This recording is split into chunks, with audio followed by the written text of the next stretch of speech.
News, सच जरूरी है। नमस्कार, आप देख रहे हैं देश की दशा और दिशा। मैं हूं आपके साथ खुशी। कहते हैं आपने कभी झूठ नहीं बोलते। अपने सियासी बयानबाजी तो देखी होगी, बयानबाजी मैं भी करती हूँ, लेकिन लोकप्रियता के पैमाने पर पॉलिटिक्स पार्टी की स्टेज पर खड़ी आइए जानते हैं। मालवा निमाड़ की राजनीति से उठापटक में भाजपा को हैरान कर दिया है। पूर्व मंत्री दीपक जोशी के बाद अब पूर्व मंत्री विधायक भंवर सिंह शेखावत का दर्द फूट पड़ा है।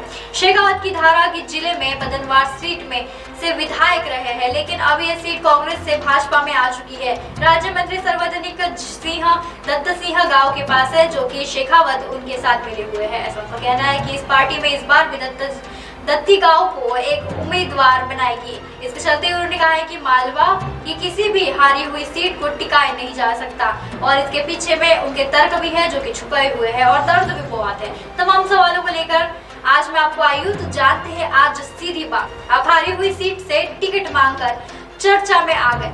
ऐसा हुआ है तो किसी तरह से टिकट मांगना पड़ना मुश्किल तो होगा ही ना। उनका कहना था कि मैंने पार्टी का मैसेज किया, लेकिन इन सारी चीजों से पहले भाजपा नेता भंवर सिंह शेखावत की राजनीति का पूरा करियर समझिए। भंवर सिंह शेखावत इंदौर के भाजपा के दिग्गज नेता है। विधानसभा क्रमांक 5 से विधायक रह चुके हैं। 1993 में हुए चुनाव में विधानसभा क्रमांक 5 में शेखावत पहली बार विधायक बने थे। इसके बाद उन्होंने कांग्रेस के अशोक शुक्ला को 13,000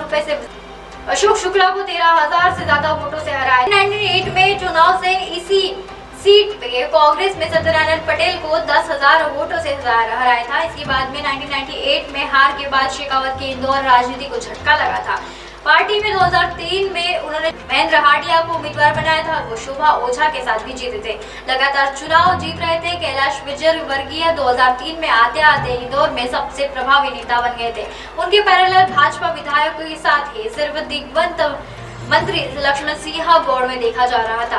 हार के बाद इंदौर राजनीति से दूर ही रह गए थे और दिख भी रहा था। सहकारिता भी वहां पर अपेक्स बैंक अध्यक्ष बनकर सरकार को एडजस्ट कर रहे थे। दरअसल भाजपा के पास कोई भी बड़ा सहकारिता नेता नहीं था, लेकिन हालांकि बाद में वो लोग, अगर 2013 की बात करें तो पार्टी में उन्होंने राजपूत बाहल बदनवार सीट से टिकट दे दिया था। जबकि बता दें कि मौजूदा विधायक राजवर्धन सिंह दत्ती गांव में से उन्होंने तब कांग्रेस को हराया था। बदनवार सीट से उन्होंने दोबारा 2018 में उतरे थे, लेकिन दत्ती गांव में इस बार उन्होंने हरा दिया था।